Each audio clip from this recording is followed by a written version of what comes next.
My name is Alan Miller. I am 68 years old, and until recently I believed I had lived a blessed life. My wife Emily had been my soulmate for 45 years. She was the beating heart of our home, the glue that held our family together, and the one person whose voice could calm every storm inside me. When she passed away, a quiet, devastating silence took over our house, one that no amount of time or grief support groups could soften. But even then, even in the worst moments of widowhood, I held on to one comforting belief, that our son, David, would never betray us. I thought I had raised a good man, an honorable man, someone who loved us the way we loved him, someone who still remembered the values Emily and I tried to teach him. Honesty, humility, empathy. I was wrong. 8 months after Emily's funeral, on Tuesday, March 15th, 2024, everything I thought I knew about my son shattered. And it started on a day as ordinary as any other. The morning had been still and quiet. I made myself a simple breakfast, black coffee and toast that was a bit too burnt because I kept forgetting to adjust the dial. I watered Emily's roses, the ones she had adored and tended to even during her cancer treatments. And then I sat by the window, watching the neighborhood kids ride their bikes. For a moment, life felt almost normal. Then I heard the sound of David's car pulling into the driveway. At first I felt relieved, happy even. He hadn't visited much since Emily passed. He always had an excuse: work, meetings, bad traffic, mental health days. But that morning, he walked through the door with a smile so wide and polished that my stomach twisted. It wasn't the smile of a son visiting his aging father. It was the smile of someone who had already decided something. "Dad," he said, brushing the imaginary dust off his expensive coat as he stepped into the living room, "we need to talk about Mom's inheritance." I didn't like the tone, too formal, too rehearsed. His voice had the same cold smoothness he used when he was trying to impress investors at his startup's launch party, an event Emily and I attended years ago before everything fell apart. I motioned for him to sit on the sofa. He didn't wait for permission. He sat exactly where Emily used to sit every evening, reading her romance novels and underlining passages that she wanted me to hear.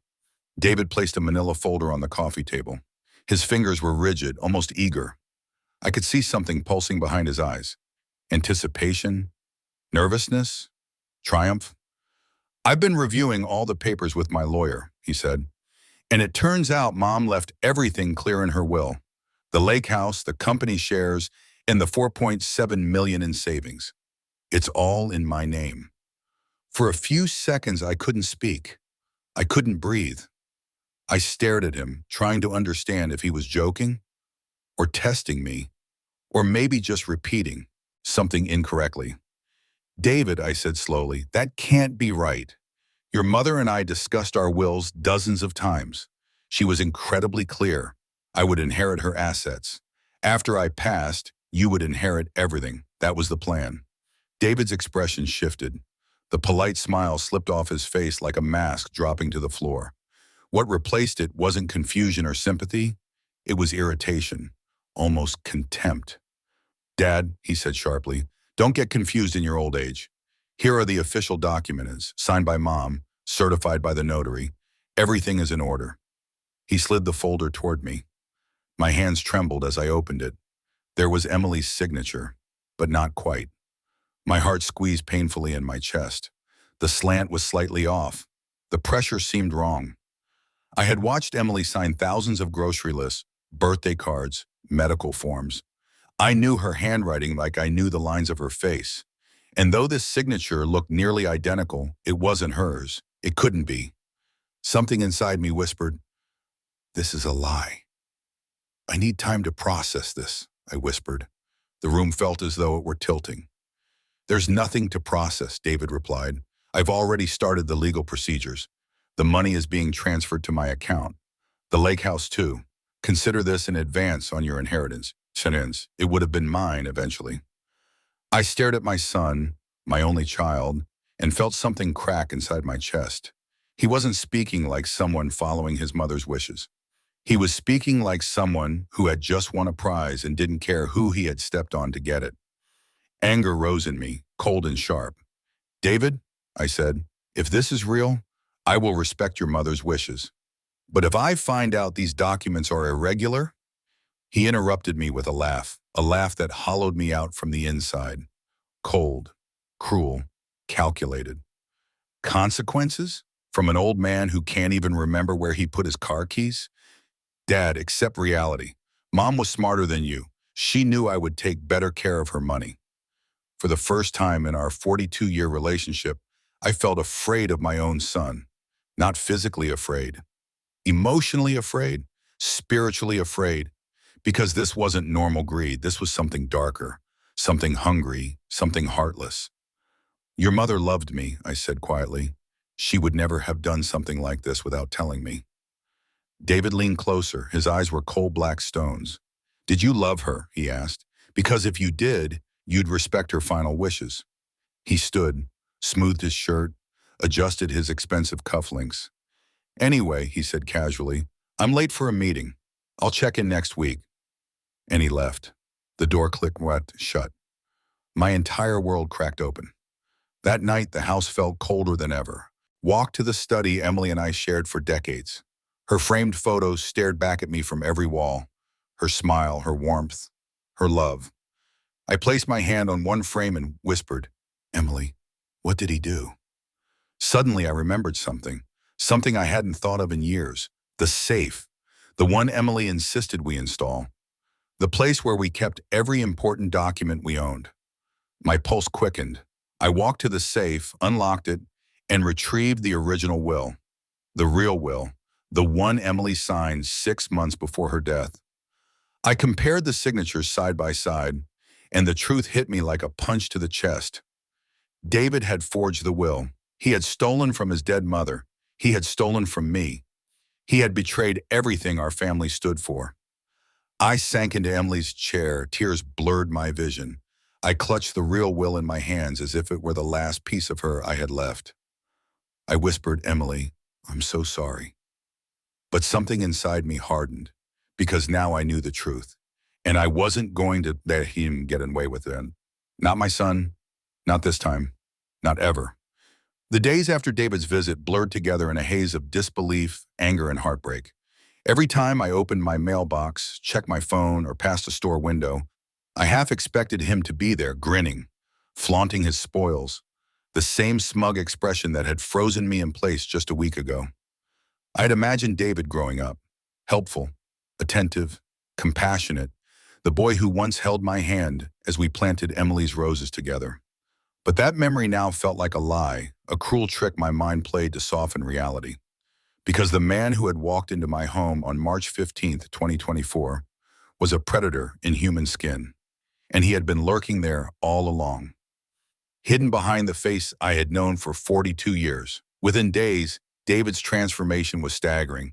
It wasn't subtle, it wasn't quiet. He posted photos on social media that made my stomach churn. A brand new BMW 7 Series, a penthouse apartment downtown, and dinners at restaurants so expensive their names alone could make a modest man bankrupt. He laughed in the captions. He raised his glass to the camera. He flaunted everything that wasn't his to flaunt. Each photo, each brag, each smile carved another scar into my heart.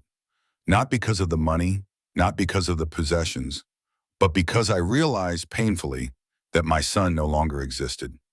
The boy I had raised, the man I had hoped he'd become, had been replaced by a stranger. A man who could look at his father and feel nothing but superiority. And then came the first visit after the initial confrontation. It was Friday, April 8th, 2024. 3 weeks since that life-shattering conversation in the living room. I had tried to stay calm, to convince myself that if I ignored him, he would eventually settle down. But when he arrived that afternoon, I realized he hadn't come for me. He had come for humiliation. He walked in casually, like a conquering general inspecting a city he had claimed. He didn't ask how I was. He didn't ask about Emily. He didn't even glance at the photographs lining our walls, the memories of birthdays, Christmas mornings, vacations, and anniversaries. Instead, his eyes flicked coldly over the room, as if calculating which pieces of our life he could monetize. Dad, he began with that same casual arrogance. I've been thinking about your situation. He strode past me without waiting for a reply. inspecting the living room with the critical gaze of a property appraiser. You know, maybe it's time you considered moving somewhere more appropriate for your age and your new economic circumstances. I froze, my throat tightened, my mind struggled to process what I was hearing. This is my house, David, I said slowly. I lived here with your mother. All our memories, our life is here. He waved a dismissive hand as if swatting away a flybang. Memories don't pay the bills, Dad. Considering your pension, maintaining this large house is going to be complicated. Every word struck like a hammer against glass. Every sentence was a revelation. This was no longer my son. He had become a man who took pleasure in my discomfort, someone who measured love and family in dollars and cents. At that moment, a cold, deliberate anger surged through me. Not the sad anger of grief or disappointment, but the lethal, quiet fury of a man who had been betrayed by the one person he had trusted most. You know what, David? I said, rising slowly from my armchair. I made sure my voice was calm, measured, but beneath it, every word carried the weight of years of grief and betrayal. Your mother would be so proud to see what you've become. David smirked, thinking he had won. He leaned back, elbows resting casually on the sofa arm, and laughed. A sound that once would have made me chuckle too, now piercing my heart like jagged glass. Oh, I'm sure she would, he said, dragging out the words like a man savoring dessert. After all, she decided to leave me everything. Yes, I replied, meeting his gaze without flinching. I'm sure that's exactly what she would have wanted. He didn't understand. He thought he had me trapped. He thought I was alone, dependent, powerless. That night, while he celebrated his stolen inheritance in some downtown nightclub, drunk on wealth and arrogance, I walked into the study, the one place Emily and I had always shared. I opened the safe, the real safe hidden behind a false panel, as Emily had insisted years ago. Inside were every critical document we had ever owned: property titles, insurance policies, marriage and birth certificates, and most importantly, Emily's original will. I pulled out the will dated just 6 months before her death. My hands shook as I opened it. The difference between this document and the one David had shown me was subtle, almost invisible to an ordinary person. But to someone who had spent 45 years studying Emily's handwriting, it screamed with clarity. The pressure of the pen on the paper, the tiny slant in her letters, the distinctive flourish on her E. This was the real Emily's signature, and the one David had, forged. He had stolen not only her money but her memory, her trust, her honor, and he had done it with a smile on his face, convinced that I wouldn't notice. I spent hours in that study that night, reviewing documents, comparing handwriting, and taking meticulous notes. I photographed each forgery. I marked every difference. I knew I needed proof if I ever intended to reclaim what was rightfully hers, rightfully mine, and rightfully ours as a family. Sleep eluded me. Every noise in the house, the creak of the stairs, the hum of the refrigerator, the faint wind brushing against the window, felt like David himself laughing at my despair. But beneath my fear, beneath the sadness, beneath the aching loneliness, something else began to grow. A plan. A cold, patient, methodical plan. Because predators make mistakes. Always. And I had spent a lifetime observing humans, their habits, their weaknesses, their arrogance. David's arrogance was his undoing. The following week he came again. This time he arrived with a checklist, pretending to assess my situation, my financial instability, in the house he wanted to claim. He didn't know that I had already made preparations. Every word he spoke, every boast he made, I recorded secretly. Every movement, every step I noted. He thought he was untouchable, yet he had just walked into a cage of his own making. I allowed him to continue. I let him display his wealth, his arrogance, his complete disregard for family or morality. I did not stop him. I let him believe he was winning, and I watched him carefully. Because revenge is not a fire you light immediately. It is a slow burn, an intricate weaving of patience, strategy, and timing. And I had all three in abundance. That night I sat again in the study, surrounded by Emily's photographs, the forged will in one hand, the real will in the other. I whispered softly, almost like a prayer, but not to God this time. I will fix this, I said. I will honor you, Emily, and he will pay for everything. By the end of that week, David had no idea that the real fight had begun. He believed he had won. He believed he had conquered both his mother and me. He was wrong, because some betrayals are unforgivable, and some sons must be erased from a father's life forever.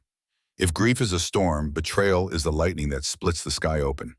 And after discovering David had forged his mother's will, I stopped being a grieving husband and became something else, something colder, sharper, more dangerous.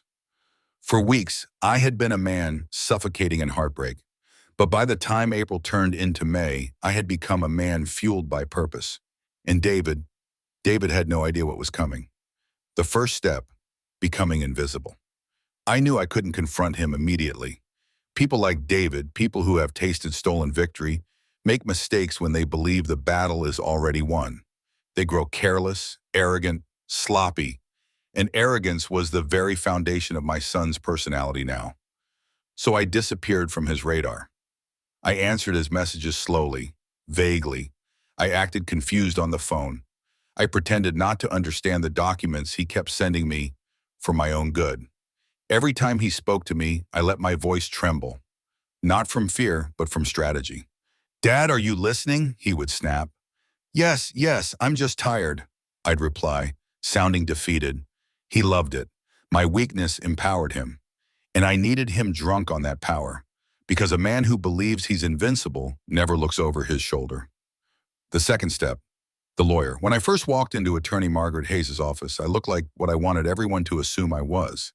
A confused old widower, overwhelmed by legal trouble, unsure of where to begin.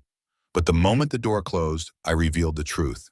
I laid out everything, the forged documents, the real will, the handwriting differences, the timelines, the recordings. Margaret listened silently at first, then leaned back, exhaling slowly. "Alan, your son is in serious criminal territory." "I know," I whispered. "He thinks I'm incapable of catching him." She studied me for a moment, then nodded. "Good, don't correct him." That was the beginning. For the next hour we planned, and every minute felt like sharpening a blade. Margaret explained the legal path step by step. File a confidential petition to freeze the estate transfer. Hire a forensic document examiner to authenticate both signatures.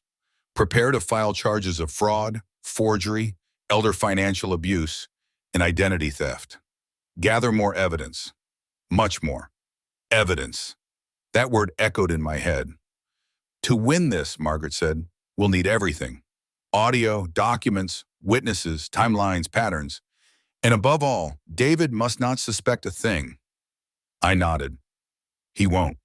The third step, recording the monster. David kept visiting, not because he cared, but because he wanted to measure how much control he had left. Every visit was another opportunity, and I used them ruthlessly. It started subtly. I placed a small recorder under the living room shelf, another in the kitchen, a third in the hallway. You wouldn't notice them unless you knew they were there, and David was always too busy admiring his own reflection in the microwave door or sending pictures of my house to his friends, joking about what he'll renovate once the old man's gone.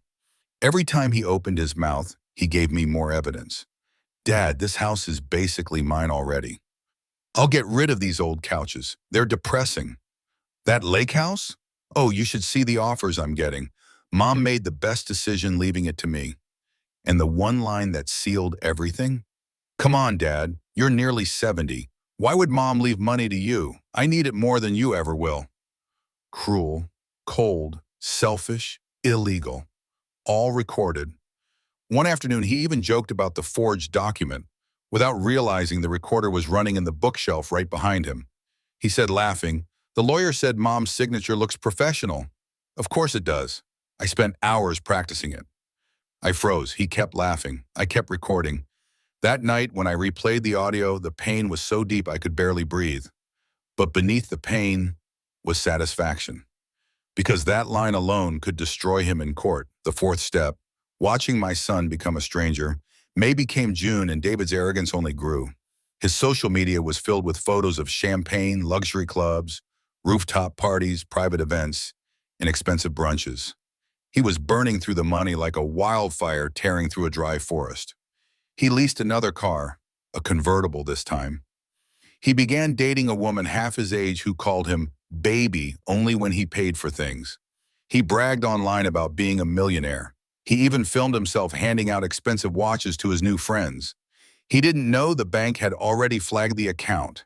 He didn't know the inheritance transfer had been quietly frozen. He didn't know the authorities were building a file thicker than a phone book. All he knew was excess. I watched him from afar, not as a father but as a hunter studying prey. One night he posted a photo at a high-end club with a caption that nearly made me drop my phone. "Here's to the best decision Mom ever made." Thousands liked it. He basked in the attention, and I felt Emily's memory screaming.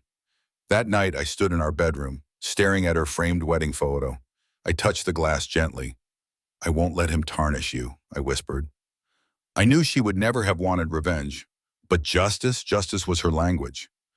The fifth step, the forensic examination handwriting experts are slow, meticulous, precise people. It took over 3 weeks to schedule the analysis and another 2 to get the full report. But when the forensic report arrived, it was the most satisfying envelope I had ever opened. It stated clearly, the signatures on David's documents were forged. The pressure patterns did not match Emily's writing. The slant was inconsistent. The stroke patterns differed from her medical records. Certification stamp was suspicious. The notary statement was inconsistent. Margaret smiled as she read it. "This is damning," she said. "It's the truth," I replied. And truth, I knew, was the one thing David feared most. The sixth step, turning my home into a trap. On a Wednesday afternoon in late June, David visited again. This time he was different, more impatient, more demanding, more desperate. His spending was catching up to him. "Dad, did you sign the papers I left last week?" he asked. Yes, I said vaguely, shuffling imaginary papers on the table. The recorder was running. He sighed dramatically. "You're so slow with these things. Honestly, if you weren't my father, I'd have put you in assisted living already." He laughed, the kind of laugh that strips away years of love like it meant nothing. "And after that," he continued, "I'd finally get the house too." I flinched, but only on the inside. Outwardly, I smiled weakly. I let him believe I was old, confused, fading. He leaned back, arms spread confidently along the couch. "You know, Dad, once all this is officially transferred, I might rent out your bedroom. Young professionals love these old, rustic vibes. Recorded, documented, saved. My lawyer would have a field day." The seventh step, finding the notary. The forgery alone was enough, but the notarization? That was the smoking gun. The document claimed a man named Michael Johnson, a notary from the North Side office, had authenticated Emily's will.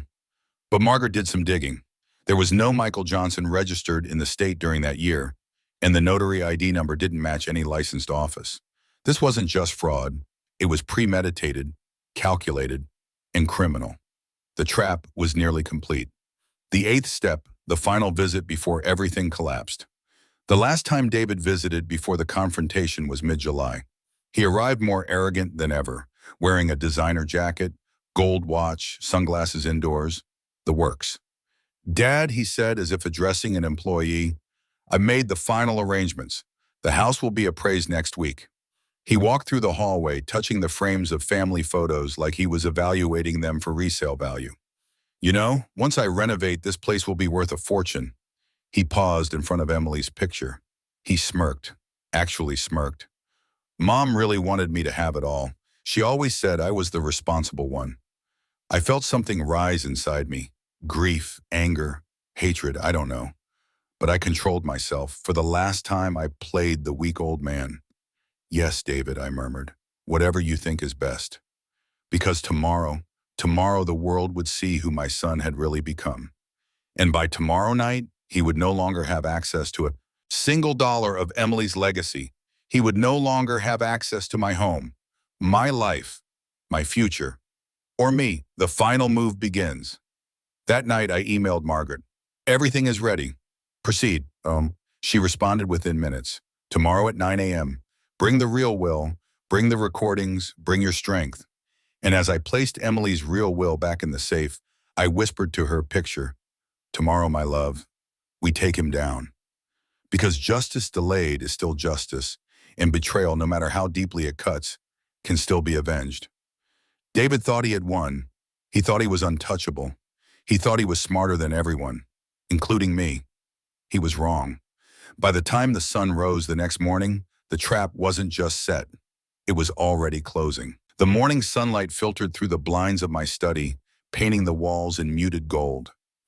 It should have been a peaceful start, a simple Wednesday, but I had spent the entire night awake, mentally preparing for what would happen today.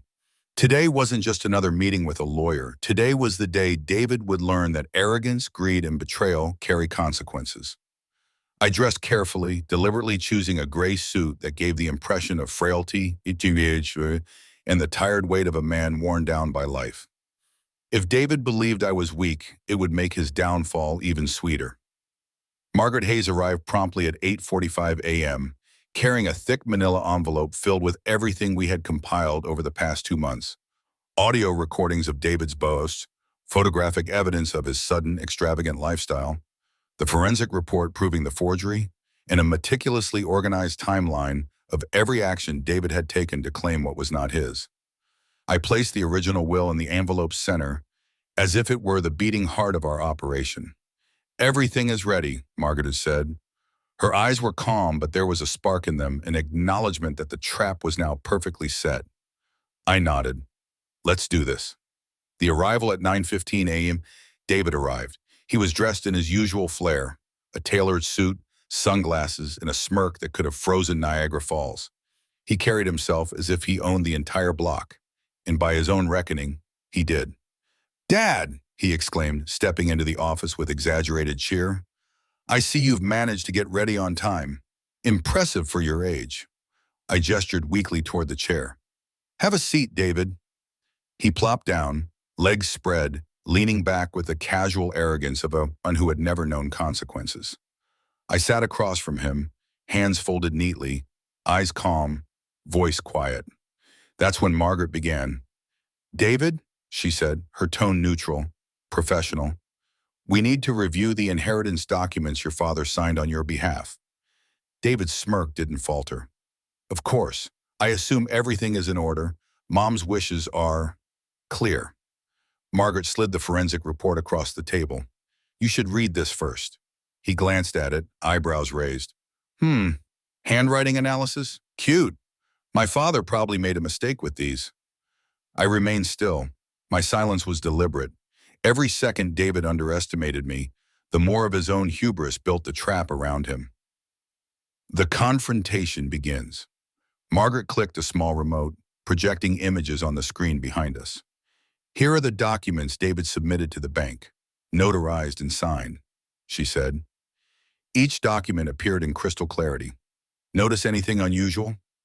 David leaned forward, squinting, clearly attempting to assess if this was just another procedural formality. Margaret switched slides. "And here is Emily Miller's original will, dated 6 months before her death. We submitted it to a handwriting expert for verification." She held up the forensic report. The expert found the signature on David's documents to be forged. Stroke patterns, slant, pen pressure, even minor flourishes do not match Emily Miller's authentic signature.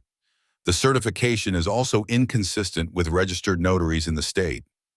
David froze mid-sip of water, nearly choking. His confident smirk faltered. His fingers tapped the table nervously, a subtle but unmistakable sign that the first cracks were appearing. What are you saying?" he stammered. I leaned forward slightly, voice calm but deadly precise. "I'm saying the documents you showed me, the ones you believed would transfer Mom's inheritance to you, are forgeries. You lied. You stole from your mother. You stole from me." David laughed nervously, trying to regain control.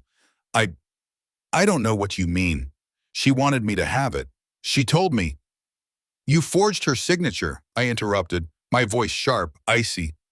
"We have recordings of you admitting it, audio, documents, and proof of premeditation. You didn't act out of love. You acted out of greed." He leaned back, sweating.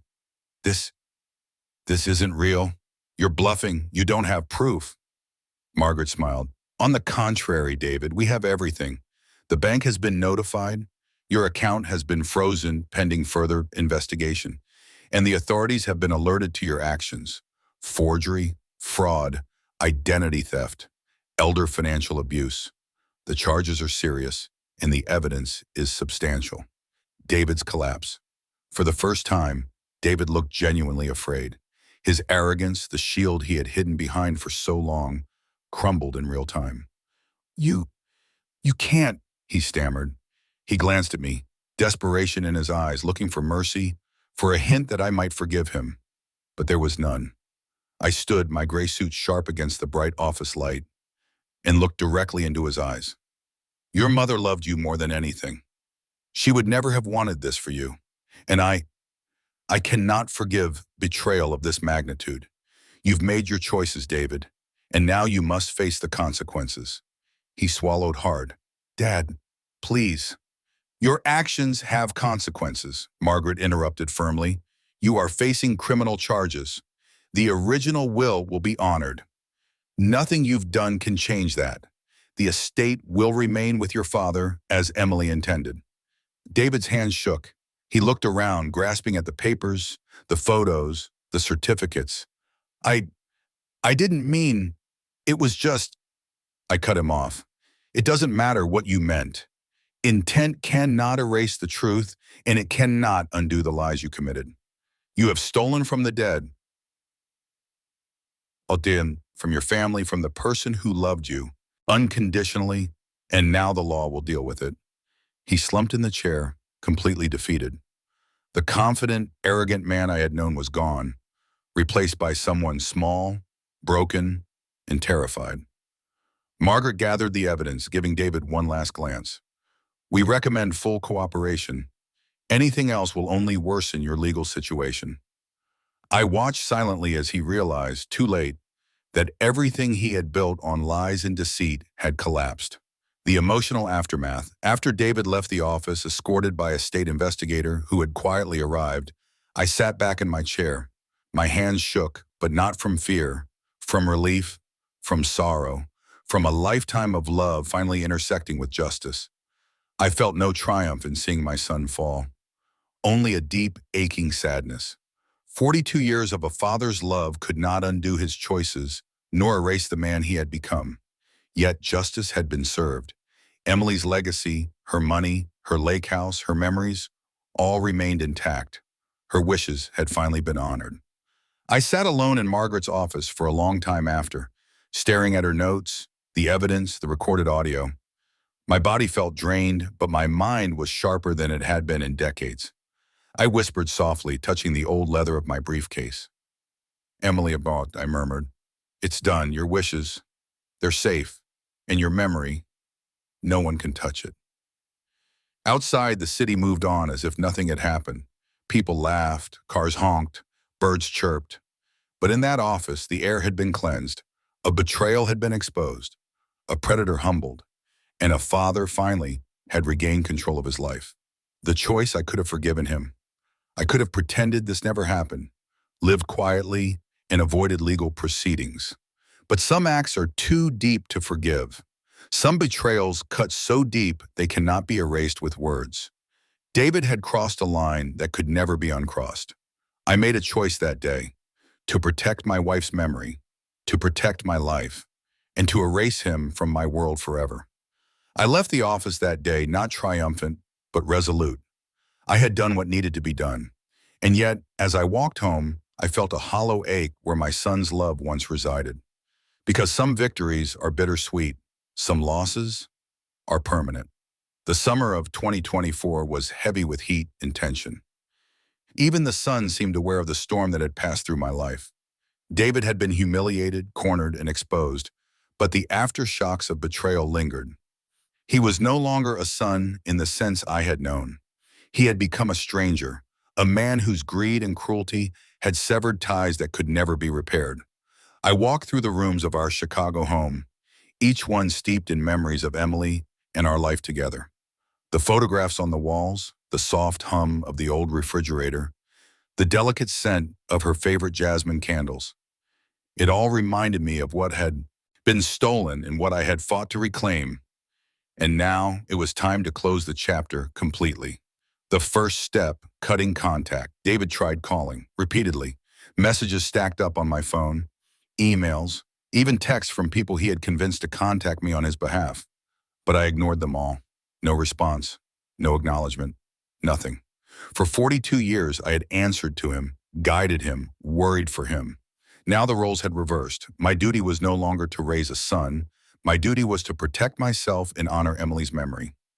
I blocked his numbers, changed the locks on my home, and placed the forged documents permanently in a secure file, separate from the originals.